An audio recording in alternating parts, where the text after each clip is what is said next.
Good morning. You are listening to the discussion from Daham TV. Time for thought for the day. Today's topic focuses on very essential fact lie in the path of our daily life. It's about mindfulness and awareness. We are ready to take you through a specific guideline to put into practical training. The Buddhist text for awareness is Sampajanya. In the text, as it explains, it's frequently linked with mindfulness or sati, in the combined together with mindfulness and awareness. In the teaching, further points out awareness of bodily actions is included in the section on mindfulness of the body. So we can for sure mention that these two things work together.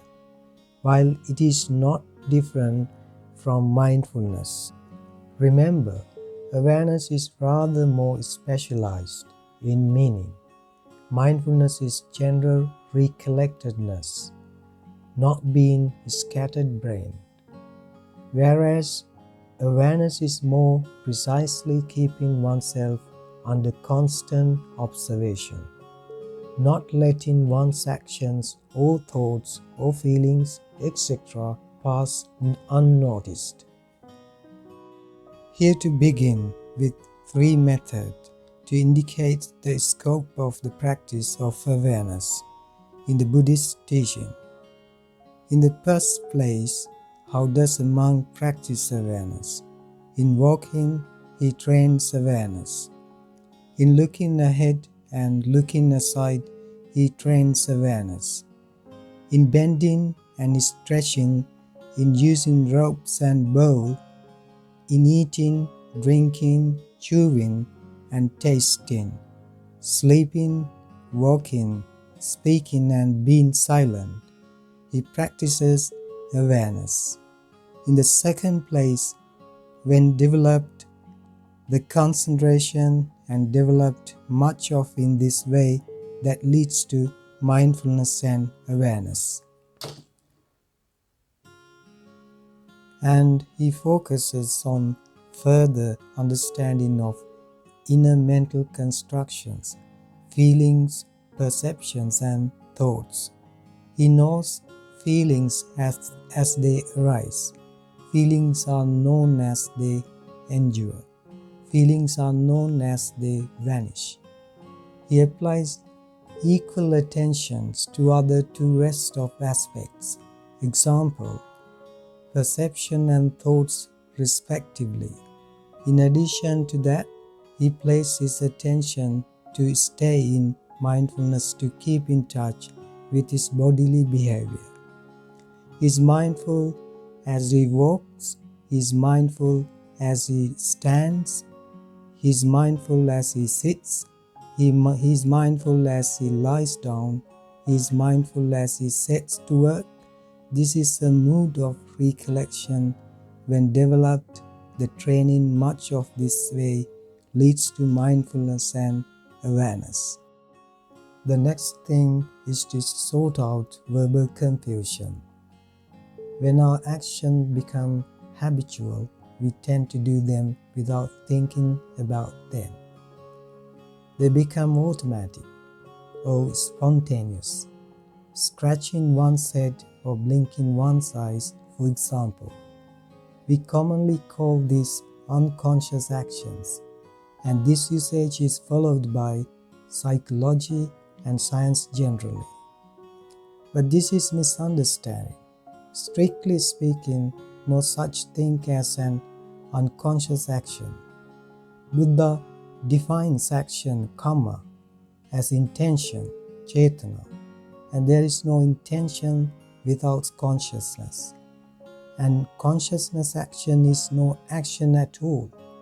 It is purely and simply moment of, for example, a tree sways in wind, or rock is dislodged by the rain and rolls down a mountainside and derails a train. That is only the moment of rock.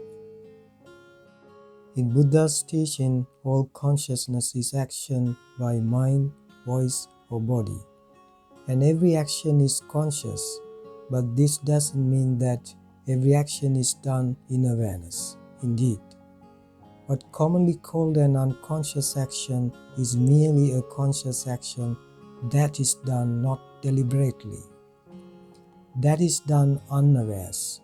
What we commonly call a conscious action is, strictly speaking, a deliberate action, an action that requires some thoughts to perform. For example, when we try to do something that we have done before or only infrequently. When we do such actions, we have to consider what we are doing, or else we shall make a mistake.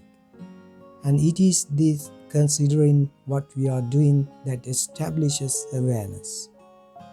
An action that we do without considering what we are doing is an action that is done without awareness. There is always some degree of awareness present in our working life. It's normally only enough to enable us to deal with unexpected circumstances as they occur. For the rest, we are absorbed in what we are doing, whether it is the daily task of earning a livelihood or our personal affairs with our emotional attitudes towards other people. Affection, dislike, fury, lust, boredom, and so on. It makes no difference. It maintain a detached attitude is difficult when there is much routine work to be done in a hurry. It robs our personal relationships with others of all emotional satisfaction. We prefer to get through our work as quickly and with as little effort as possible, and then to wallow in our emotions like a buffalo in a mud hole. Awareness of what we are doing, which is always an effort. How does one practice this awareness for the purpose of overcoming obstacles that lie in the path of our daily life? It is really very simple. We do not further investigations. All that is necessary is a slight change of attitude, a slight effort of attention. The practical way is done quite simply by asking ourselves the question, what am I doing? It will be found that since the actions was anyway conscious to think about, we are already in a certain sense. Know the answer without having to think about it, and simply by asking ourselves the questions, we become aware of the answer. Example, what am I doing? I can immediately answer that I am writing to someone, that I am sitting in my bed, that I am scratching my leg, that I am living in jungle, and so on almost endlessly. If I wish to practice awareness, I must go on asking myself this question and answering it until such time as I find that